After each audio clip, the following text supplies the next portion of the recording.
نبی اکرم صلی اللہ علیہ وآلہ وسلم کی زندگی کے متعلق چند باتیں۔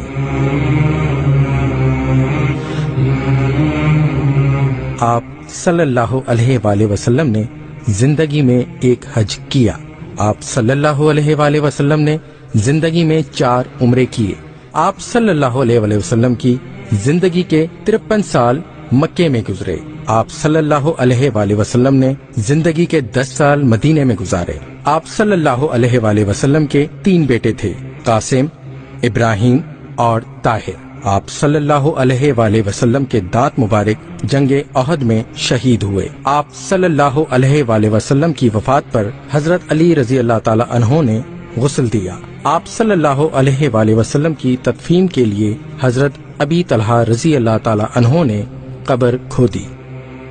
حضور پاک صلی اللہ علیہ وآلہ وسلم نے فرمایا، دنیا مومن کے لیے قید خانہ اور کافر کے لیے جنت ہے۔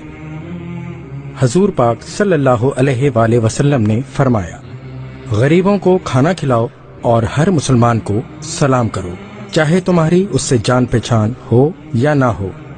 فرمانے نبی صلی اللہ علیہ وآلہ وسلم، ایک مسلمان کے لیے جائز نہیں کہ وہ مسلم بھائی کے ساتھ تعلقات کو 3 دن سے زیادہ خراب رکھے۔ حضرت محمد صلی اللہ علیہ وآلہ وسلم نے فرمایا، جب ایک نوجوان انسان توبہ کرتا ہے تو مشرق سے مغرب تک کے قبرستانوں میں سے 40 دن تک عذاب ہٹا لیا جاتا ہے۔ حضرت محمد صلی اللہ علیہ وآلہ وسلم نے یہ بھی فرمایا، اللہ اس کے چہرے کو روشن کرے جو حدیث سن کر آگے پہنچائے۔ رسول صلی اللہ علیہ وآلہ وسلم نے فرمایا، صدقہ برائی کے 70 دروازوں کو بند کر دیتا ہے۔ حضور پاک صلی اللہ علیہ وآلہ وسلم کا ارشاد ہے کہ میری آنکھ کی ٹھنڈک نماز ہے۔ حضور صلی اللہ علیہ وآلہ وسلم کا ارشاد مفہوم ہے، میں علم کا شہر ہوں۔ حضرت ابو بکر صدیق رضی اللہ تعالی عنہ اس کی بنیاد، حضرت عمر رضی اللہ تعالی عنہ اس کی دیوار، حضرت عثمان رضی اللہ تعالی عنہ اس کی چھت، حضرت علی رضی اللہ تعالی عنہ اس کا دروازہ ہے۔ حضور پاک صلی اللہ علیہ وآلہ وسلم کے معجزات، آپ صلی اللہ علیہ وآلہ وسلم کا سایہ زمین پر نہیں پڑتا تھا۔